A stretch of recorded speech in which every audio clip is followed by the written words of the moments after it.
This lesson describes the structure of an applet with a number of bouncing balls. Each one has its own trajectory and its own velocity. This is done by storing things in arrays.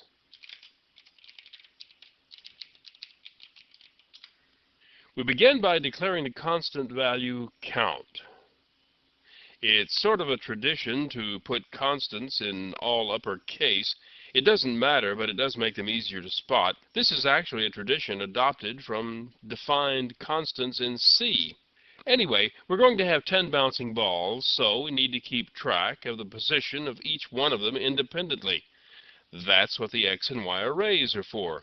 The arrays are doubles, just as they were in the previous bouncing ball applet, and the size of the array is determined by the constant value count. Each ball will have its own velocity, so we need arrays to keep track of those also. In this program, not only does the ball have a y velocity for its vertical movement, but it also has an x velocity because we're going to move them horizontally as well. Each one is going to bounce across the window and disappear off to either the left or right, at which point it will be dropped back in from the top to do it all over again. Each ball has the same diameter, and the value of gravity is the same for all of them, so there's no need to have arrays for these values. In the init method, we grab a rectangle object so we'll know the size of the playing field, and the value of x for each ball is initialized. The value of -100 was chosen, so the balls would appear to the update method to be fully off stage left. That way they'll be restarted. Let me show you what I mean. We now have more than one ball, so the update method is going to have to address each one of them individually. This is done in a for loop that executes once for each member of the array. This if statement checks to see whether the ball is currently between the two sides of the window. The question here is this particular ball less than minus diameter, which means it would be off stage to the left, or is this particular ball greater than the rectangle width, which means it would be off stage to the right. That's why the initial x position of each ball was set to -100, to guarantee that this would be outside the window.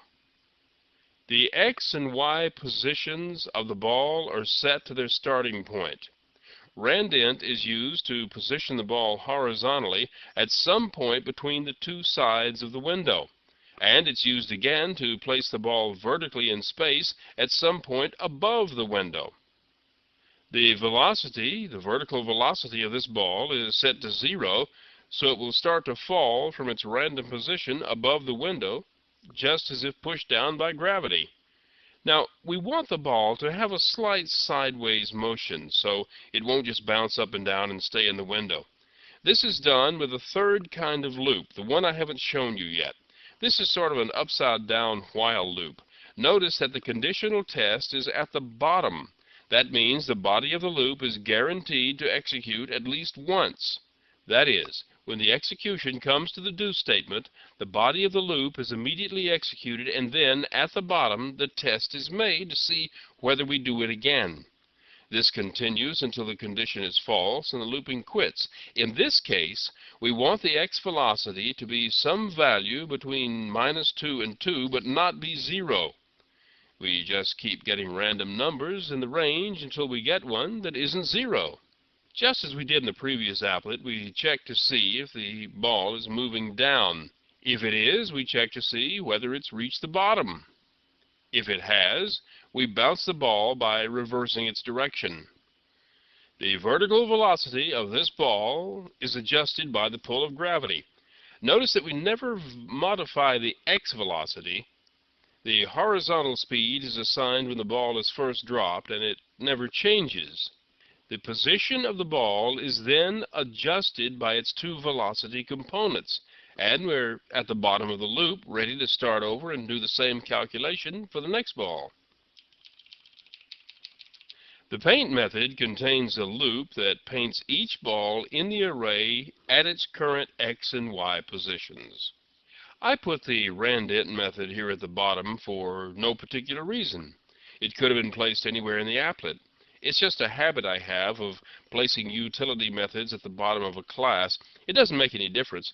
It's like the compiler looks at the whole thing at once to see what's there before it starts compiling. The order of methods makes no difference in any way.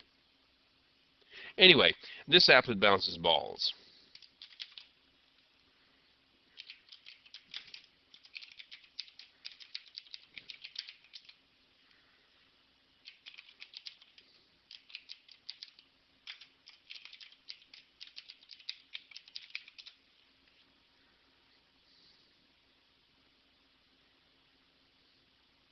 Now, let me say again that because this has been recorded and is being played back, the motion is just not very smooth. But you should be able to get the idea. You should really run this applet for yourself. Here, let me show you something.